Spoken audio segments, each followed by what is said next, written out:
నీకు నువ్వు రక్షించుకుని ఆయన మెస్ అయ్యావు. ఏంటి ఒక్క మాట కూడా మాట్లాడతలేవు ఏంటి?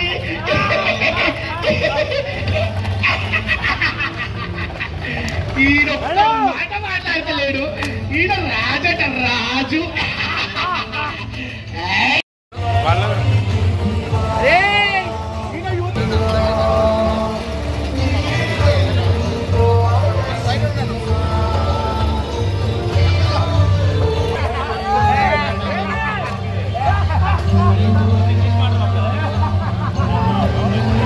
అలా ఇచ్చేస్తావా? ఇస్తావా?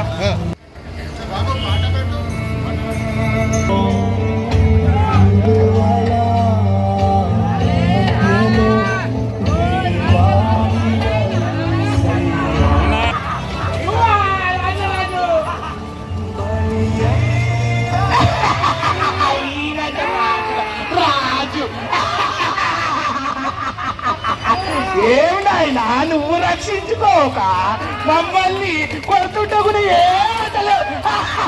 నువ్వు రాజువా?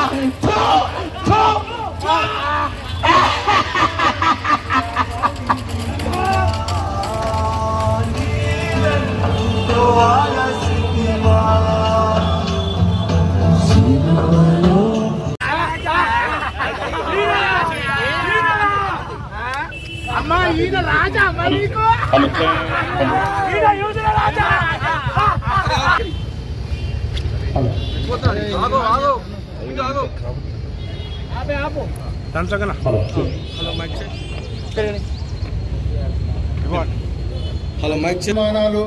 వారి యొక్క ప్రోత్సాహము, వారి యొక్క బలము, వారు మన కొరకు చేస్తున్నటువంటి స్వచ్ఛందంగా మన కొరకు చేస్తున్నటువంటి క్రైస్తవుడైన ప్రతి వారి కొరకు స్పందిస్తున్నటువంటి గొప్ప నాయకులు, క్రైస్తవ నాయకులు. ఇట్లాంటి నాయకులు ప్రతి వారికి అవసరమై ఉంటుంది ఈ రోజుల్లో. వారు మన మధ్యకు వచ్చారు. సహోదరుడు అజ్జు అనేటువంటి వ్యక్తి, వారి యొక్క బృందం కూడా ఉంది. మరి అందరి యొక్క సమస్యల కొరకు, ప్రతి సమస్య కొరకు కోర్టు దయచేసి ఈ విషయాన్ని జ్ఞాపకం ఉంచుకోండి. ఎవ్వరు కూడా మనతో రారు. దేవుడు పైన ఉన్నాడు.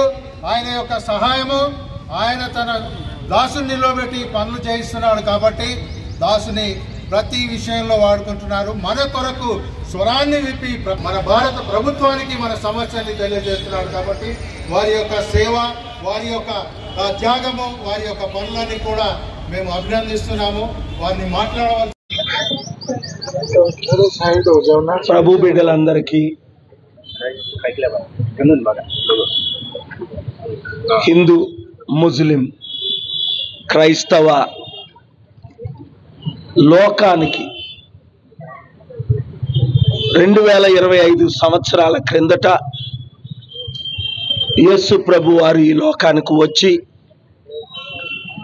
నా కొరకు, మీ కొరకు, మనందరి కొరకు దాదాపు 200 దేశాల్లో ఉన్న 850 కోట్ల ప్రజల కొరకు యేసు ప్రభు క్రైస్తవులు కాకపోయినప్పటికీ, హిందువులు కాకపోయినప్పటికీ, ముస్లింలు కాకపోయినప్పటికీ దేవుడే మానవుడిగా ప్రజలందరినీ, మనలందరినీ రక్షించడానికి ఈ లోకానికి వచ్చి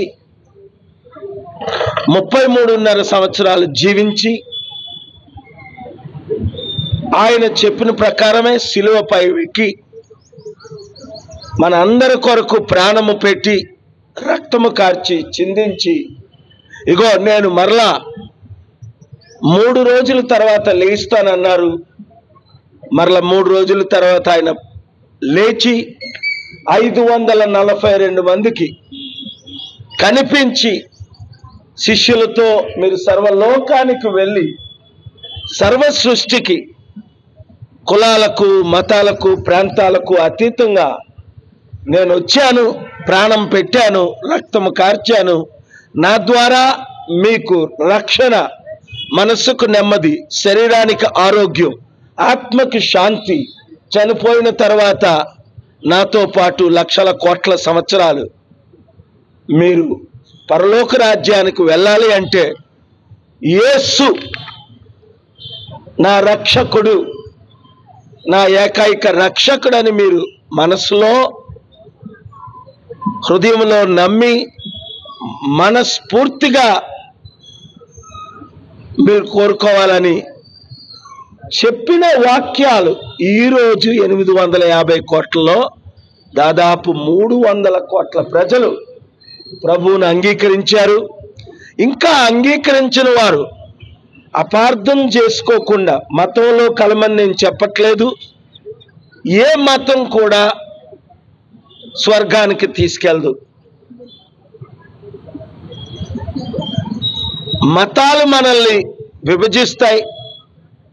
కొంతమంది మత నాయకులు ఈరోజు చిచ్చులు పెడుతున్నారు. కొంతమంది మత నాయకులైతే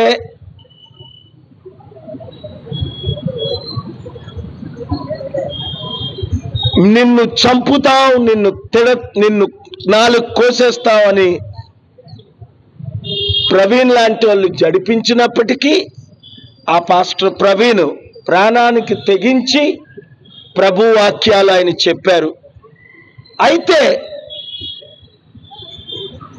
ఎవరిని దూషించకుండా అపోస్తలుడైన పౌలు అంటాడు, వారిని మీరు దూషించకండి, వారి దేవతలను దూషించకండి, అందరూ శాంతిగా ఉండండి. ఆ శాంతి మెసేజ్ ఇవ్వడానికే ఈరోజు నిన్న నన్ను హైదరాబాద్లో ఇక్కడ కూడి ఉన్న బిడలు, అయ్యా మేము 200 మంది నాయకులు హిందూ ముస్లిం క్రిస్టియన్స్ వస్తున్నాం, మీరు రండి అంటే, గుడ్ ఫ్రైడే దినం కంటే మంచి దినం ఏది?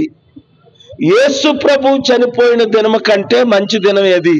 శాంతి కొరకు యేసు ప్రభు ఏమన్నారు? I give my peace unto you అని ప్రభు చెప్పారు. అలాగే ఇక్కడ ఎంత శాంతిగా ఈ మీటింగ్ జరుగుతుంది చూడండి. నా హిందూ మిత్రులందరికీ, మహమ్మదీయ సోదరి సోదరుమణులందరికీ నేను ఇచ్చే మెసేజ్ ఏంటంటే, either we have to live together or we will die together.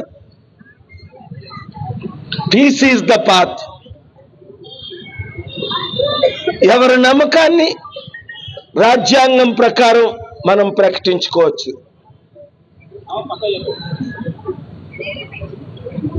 అనేకులకు రాజకీయ పార్టీలు ఎలాగున్నాయో, మతాలు ఎలాగున్నాయో, నమ్మకాలు అలాగే ఉన్నాయి. మన దేశ కాన్స్టిట్యూషన్ ప్రకారం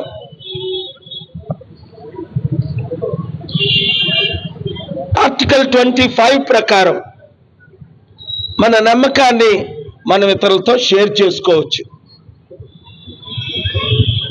సో ఈరోజు ప్రతి ఒక్కరు గమనించండి, మీడియా ఛానల్ ద్వారా చూస్తున్న ప్రతి ఒక్కరూ ఒకటి గమనించాలి.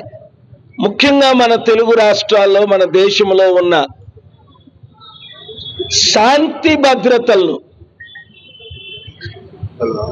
భంగం చేయడానికి కొంతమంది రాడికల్స్, రిలీజియస్ లీడర్స్ ఈ మధ్యని పిలుపునిస్తున్నారు. దాన్ని నేను తీవ్రంగా ఖండిస్తున్నాను. మనం అందరము ఒక నాస్తికుడు అయినప్పటికీ, గద్దరన్న చనిపోయినంత వరకు మన ఆఫీస్కి వచ్చి, అన్నా మీరైతేనే శాంతి దూత, నేను నాస్తికుడిని, నేను దేవుణ్ణి నమ్మను, కానీ మీరే దేవుడని నమ్ముతున్నాను, మీ ద్వారే ఆ దేవుని వాక్యం చివరికి ఆయన యేసు ప్రభువును కూడా హృదయంలో చేర్చుకున్నారు. So good is more powerful than evil, truth is more powerful than lie, love is more powerful than hatred. We can all live together in peace, sharing each other's faith, spreading the love, the message, what Jesus meant. Go ye into all the world and preach the gospel, which is the good news that I am here, that I died on the cross of Calvary, I rose again, I will come back again very soon. So that is the message